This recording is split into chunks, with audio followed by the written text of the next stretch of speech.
Profesor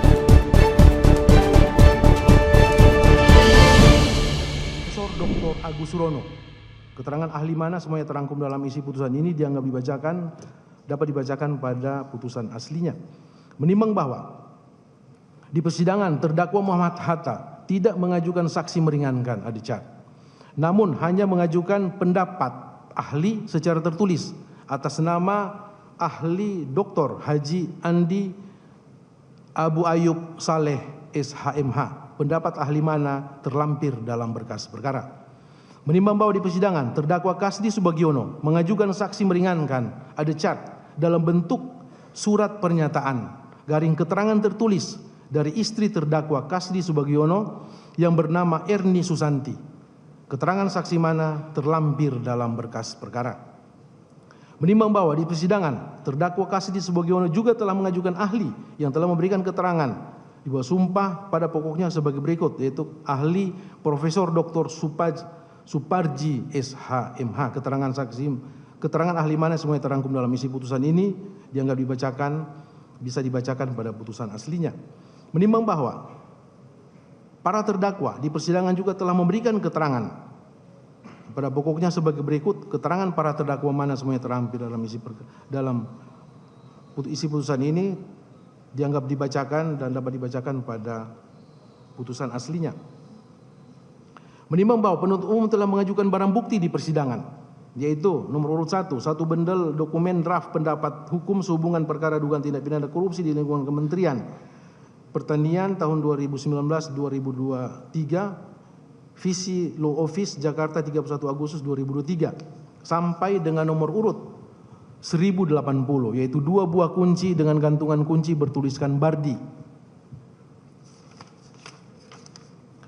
Menimbang bahwa terdakwa Syahrul Yassin Limpo juga mengajukan surat-surat bukti di persidangan yang sudah ditandai dengan bukti T1, T2, T3, dan T4. Surat-surat bukti mana terlampir dalam berkas perkara.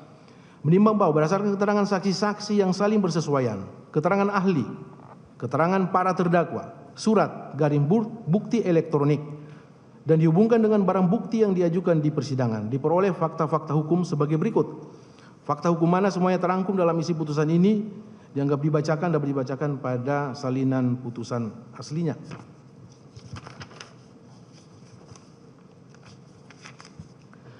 Menimbang bahwa selanjutnya majelis hakim akan mempertimbangkan apakah berdasarkan fakta-fakta hukum tersebut di atas, para terdakwa dapat dinyatakan terbukti melakukan tindak pidana sebagaimana yang didakwakan penuntut umum tersebut.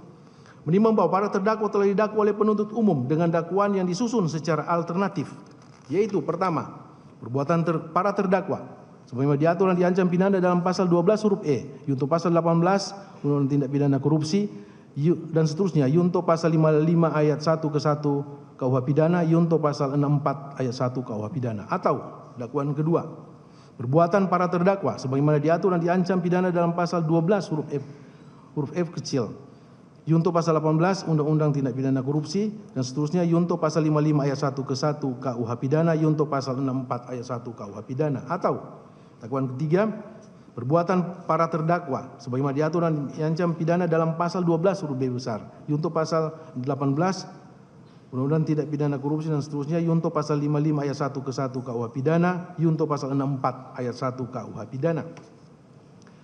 Menimbang bahwa oleh karena dakwaan penuntut umum bersifat alternatif, dalam artian tidak pidana yang didakwakan bersifat sejenis, maka majelis hakim mempunyai persepsi sebagaimana buku pedoman teknis administrasi dan teknis peradilan pidana umum dan pidana khusus buku 2 edisi 2007 dari Mahkamah Agung Republik Indonesia tahun 2008 halaman 33, yaitu dapat secara langsung memilih dakwaan mana yang lebih tepat dan tindak pidana yang sekiranya dianggap terbukti sesuai dengan fakta hukum yang terungkap di persidangan yang dilakukan oleh para terdakwa.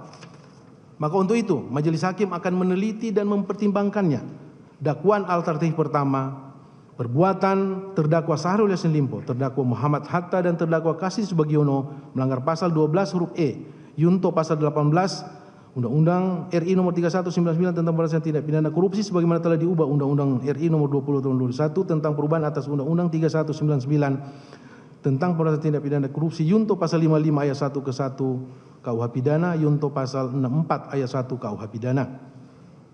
Pasal 12 huruf E kecil berbunyi, pegawai negeri atau penyelenggara negara yang dengan maksud menguntungkan diri sendiri atau orang lain secara melawan hukum atau dengan menyalahgunakan kekuasaan, memaksa seseorang, memberikan sesuatu, membayar atau menerima pembayaran dengan potongan atau untuk mengerjakan sesuatu bagi dirinya sendiri, dipidana dengan pidana penjara seumur hidup atau pidana paling singkat 4 tahun dan paling lama 20 tahun dan pidana denda sedikitnya paling sedikit 200 juta rupiah dan paling banyak 1 miliar rupiah. Menimbang bahwa adapun unsur-unsur pidana dalam dakwaan alternatif pertama penuntut umum tersebut di atas adalah sebagai berikut. 1. Unsur pegawai negeri atau penyelenggara negara. 2. Unsur dengan maksud menguntungkan diri sendiri atau orang lain secara melawan hukum atau dengan menyalahgunakan kekuasaannya. 3. Unsur memaksa seseorang, memberikan sesuatu, membayar atau menerima pembayaran dengan potongan atau untuk mengerjakan sesuatu bagi dirinya. Unsur pasal 55 ayat 1 ke 1 KUH pidana yaitu yang melakukan atau turut serta melakukan.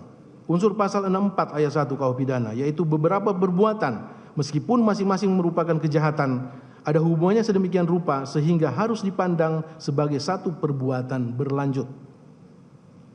Menimbang bahwa terhadap unsur-unsur tersebut di atas, majelis hakim akan mempertimbangkannya satu persatu sebagai berikut. 1. Unsur pegawai negeri atau penyelenggara negara. Menimbang bahwa unsur pegawai negeri atau penyelenggara negara sebagaimana dirumuskan dalam ketentuan pasal 12 huruf A Undang-Undang 3199 untuk Undang-Undang Nomor 20/21 bersifat alternatif sehingga cukup dibuktikan salah satu unsur saja, yaitu sebagai pegawai negeri atau penyelenggara negara. Apabila salah satu terpenuhi maka unsur ini dianggap terbukti. Namun demikian, majelis hakim terlebih dahulu akan menguraikan pengertian dari kedua kualitas